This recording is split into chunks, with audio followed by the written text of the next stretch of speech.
สบายดีพี่น้องที่รักของพระเจ้าทุกทานวันนี้เป็นวันที่14ของเดือนธันวาคมคือเดือน12ซึ่งพวกเราติดตามพระเยซูคริสต์วันต่อวันหรือมานะประจำวันเป็นอาหารฝ่ายจิตวิญญาณได้ว่าดังนี้จงพักสงบอยู่ในเฮาลูกเอ๋ยจงลืมความกังวลของโลกแล้วให้ใจของเจ้าจดจ่ออยู่ที่เฮาผู้เป็นองค์อิมานูเอลให้การสถิตอยู่ด้วยของเฮาโอบล้อมเจ้าไว้ด้วยสันติสุขจงเข้ามาลี้ภัยในเฮาผู้เป็นป้องกันลี้ภัยนิรันดรของเจ้าพอเฮาเหมือนเดิมทั้งเมื่อวานนี้และวันนี้และตลอดไปเป็นนิจ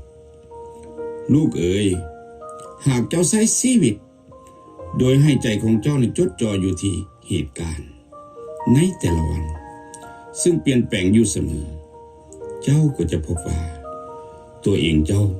กำลังเว้าถ้อยคำของกษัตริย์ซาโลมอน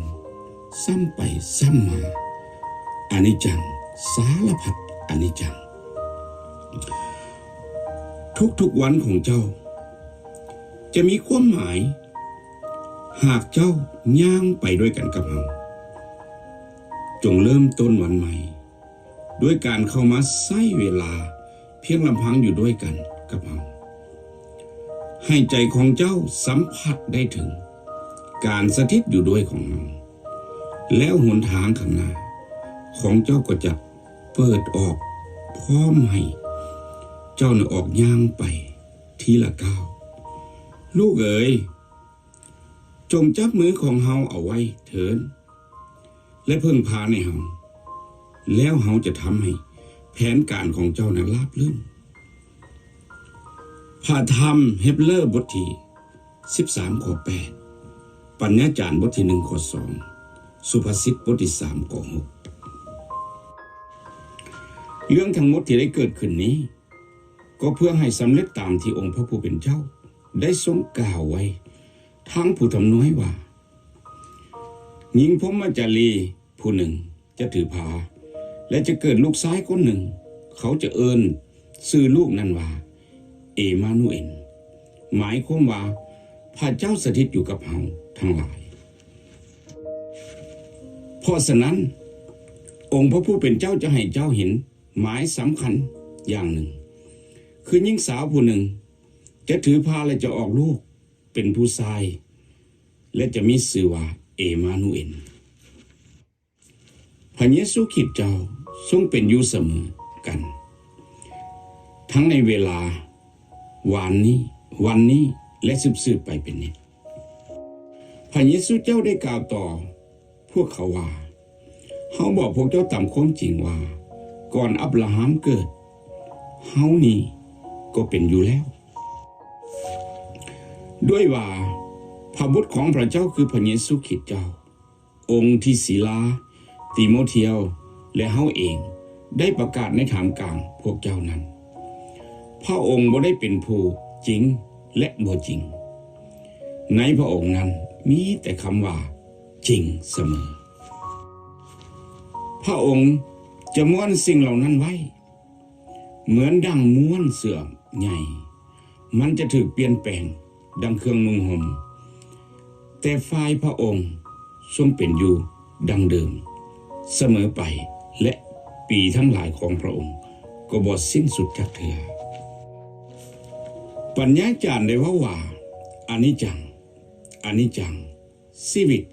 นี่อนิจจังทุกสิ่งล้วนแต่อนิจจังทั้งสิ้นพระองค์ได้สร้างชีวิตข้าน้อยให้สั้นเต็มทีในสายตาพระองค์ชีวิตของข้าน้อยให้ประโยชน์ตามที่จริงแล้วส่วนชีวิตมนุษย์ก็บ่มีหยังทุกคนเป็นดังลมหายใจเท่านั้นมนุษย์ชาติล้วนแต่เปรียบดังลมหายใจผู้ใหญ่หรือผู้น้อยก็ตามให้ค่าเหมือนกันเมื่อนำพวกเขามาสั่งเบิงก็บ่มีน้ำหนักหยังเลยพวกเขาเบา กลัวล้มหายใจอีกซ้ำชีวิตมนุษย์ผ่านพ้นไปดังเงาไผหูใดแด่ว่ามีอย่างดีสำหรับมนุษย์อยู่ในโลกอนิจจังอันสั้นๆนี้ไผหูใดแด่ว่าจะมีอย่างเกิดขึ้นอยู่ใต้ดวงตะเวนหลังจากที่เราตายไปแล้วบ่มีอย่างดีลื่นเพราะเป็นเพียงแต่เงาพวกเขาสะสมทรัพย์สินแต่บ่ฮู้ว่าผู้ใดจะได้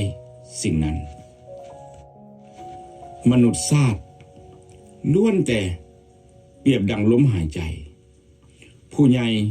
หรือผู้น้อยก็ตามให้ค่าเหมือนกันเมื่อนำพวกเขามาสั่งเบิงก็บ่มีน้ำหนักหยังเลยพวกเขาเบากลัวลมหายใจอีกซ้ำมนุษย์นั้นเป็นเหมือนดังลมหายใจวันทั้งหลายของเขาก็เหมือนดังเงามืดผ่านกายไปนั้นปัญญาจารย์กล่าวว่าอนิจจังอนิจจังทุกสิ่งล้วนแต่อนิจจังทั้งสิ้นเพราะว่าสรรพสิ่งเหล่านั้นได้ตกอยู่ใต้อำนาจของอนิจจังบ่แม่นตามใจมักของมันเองแต่แม่นตามที่พระเจ้าได้ให้มันตกอยู่นั้นโดยมีความหวังใจว่าในมื้อหนึ่งสรรพสิ่งที่ทรงสร้างนั้นจะถูกปลดปล่อยให้เป็นอิสระ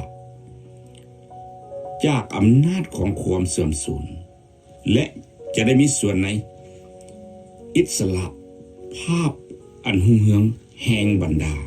ลูกของพระเจ้าจงระลึกถึง